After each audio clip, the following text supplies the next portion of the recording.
کہ تنہائیوں میں اللہ سے ڈرنا اللہ کو بہت پیارا لگتا ہے۔ انسان کی دو حالتیں ہیں، ایک وہ حالت ہے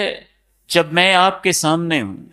ایک وہ حالت ہے جب آپ مجھے دیکھتے ہیں، میں آپ کو دیکھتا ہوں، ایک وہ حالت ہے جب میں اپنے بیڈ روم میں اکیلا اور تنہا ہوں، آپ کی ایک وہ حالت ہے جب آپ مسجد میں ہیں، ایک وہ حالت ہے جب آپ بند کمرے میں ہیں، کنڈیاں لگی ہیں، دنیا کی کوئی آنکھ اس کی رسائی آپ تک نہیں ہے، ایک وہ حالت ہے جس کو ہم جلوت کہتے ہیں، دوسری وہ حالت ہے جس کو ہم خلوت کہتے ہیں، ایک وہ حالت ہے جس کو ہم ظاہر کہتے ہیں، ایک وہ حالت ہے جس کو ہم باطن کہتے ہیں، ایک وہ حالت ہے جس کو ہم علانیہ کہتے ہیں، دوسری وہ حالت ہے جس کو ہم پوشیدہ کہتے ہیں۔ اور آج کے دور کا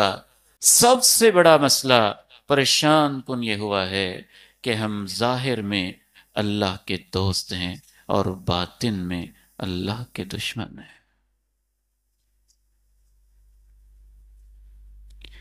ظاہر میں ہمارے ہاتھوں میں تسبیح ہے، ہمارے سر پہ ٹوپی رومال ہے، ظاہر میں ہمارے چہرے پہ سنت رسول سجی ہے،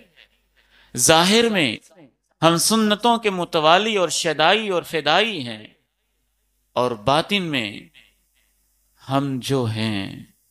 وہ ہمارا رب بھی جانتا ہے۔